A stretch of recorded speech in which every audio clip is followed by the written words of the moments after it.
Hello, Darrel Smith here again from South Dakota. Today I'm going to tell you a little story about a friend of mine, Wilbur. They call him Wilbur. And the name of the story is Don't Step on Me. It was well into the third quarter of our football game of our small college. That game was really important that day, but it means absolutely nothing today. We had the ball, we were on offense, and we were making progress. We moved the ball steadily down the field. Vernon Prather was our quarterback. In those days, there was no direct communication between the coaches and the quarterbacks. Vernon just knew the plays, and he called the one that he thought would work. He called a play where I was carrying the ball, and Wilbur, the halfback in the same backfield, would lead the play in trying to block anybody that might get in the way. The play, we broke the huddle, and Wilbur looked me in the eye, and he had mud and dirt on his face, looked me in the eye and said, "Don't step on me." Well, the play went off as advertised. I got the ball and I started running in the direction I was supposed to run into. And I made that hard cut into the hole. Wilbur Edmiston was his name, and I played football together in high school, and obviously in college too. We lived on small farms about 5 or 6 miles from town. We had to get up a little early and catch a school bus and ride it into the big town of Munford, about 900 people. We played high school football together and had a good season. A good 3 or 4 years. Wilbur was pretty small. He weighed around 115 pounds upon graduation. But that year after he graduated, he had a growing spurt and he put on about 40 pounds, and it was not fat, it was all muscle. He was a very great athlete. I remember that he could stand flat-footed and jump over a living room couch.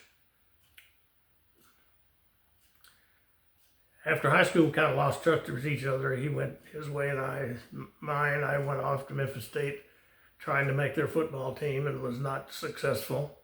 He tried several avenues of finding a profession, then decided he needed to go get some college work. Thank goodness Coach Carroll called me and invited me to a one-day football tryout. After that day, he offered, Wilbur happened to be on the same day. Wilbur and I were there together. After that tryout, he offered me a full ride scholarship. I don't remember that Wilbur got one at that time. But he came to the fall practice anyway. So the beginning of football practice for a season starts in August, and in Tennessee, it can be humid and hot in August. We were doing 2-a-day practices. Then we would be out in the morning while the dew was still on the grass, then mid-afternoon, right in the heat of the day. As one of the exercises we did toward the end of practice, we all got on the track that was around the football field, and Coach made us walk, jog, and run, and he started each one of these phases by a short blast on his whistle. I was so tired I could hardly put one foot in front of the other, and yet Wilbur was always out in front, prancing along. He even ran backwards on occasion.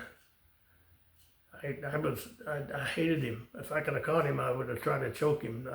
I thought that if he's so fresh, the coach thinks the rest of us are dogging it here. Well, Wilbur was a comedian. He always tried to find the humorous part of any experience. We were on a, well, I'll say it this way.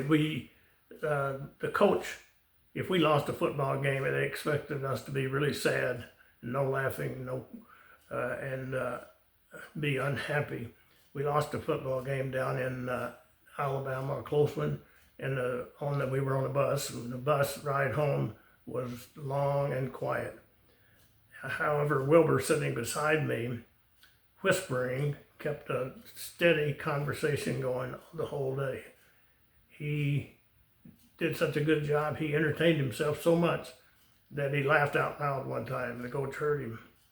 When we got back to school, the bus unloaded. All the football players went their own way except for Wilbur. Wilbur had to go run wind spreads as a punishment.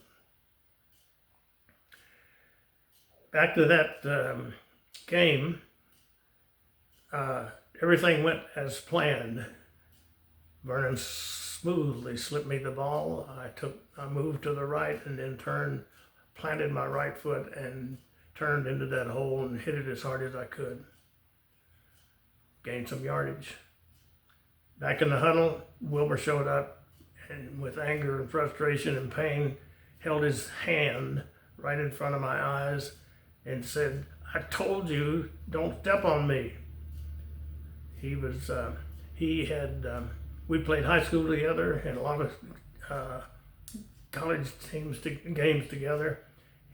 He had never before and never again asked me not to step on him. And never before and never again did I step on him. The one time he asked me to not step on him, I stepped on him, and that's the only time. So we have remained friends over our lifetime. We spent some time together, I believe it was in 2016 or 17, down in Arizona. We enjoyed reminiscing about our football playing days. Sometimes I ask him, "Let me look at your hand. I'd like to see my cleat marks." That usually starts a friendly argument. So that's my story. However, I have a footnote, a sad one. Glenda and I were driving near the coast in Louisiana. My phone rings. I never answer when I'm driving, so I pulled into a church. I pulled off the road and it happened to be a church parking lot. It was Wilbur's daughter on the phone. She said, "Wilbur's dying. Would you talk to him?" What do you say to a man you know is dying and it's a spur of the moment? If I'd have had an hour or two, I might have come up with something that was meaningful. But I said, "Wilbur, I'm really sorry for the way you're doing today. I wish I could do something." You know, it's hard for men our age to express any affection for another man the same age. We just didn't learn to do that as kids. But Wilbur, I love you, man. He was garbled, but I'm pretty sure I heard him say, "I love you too." Thank you much for your time.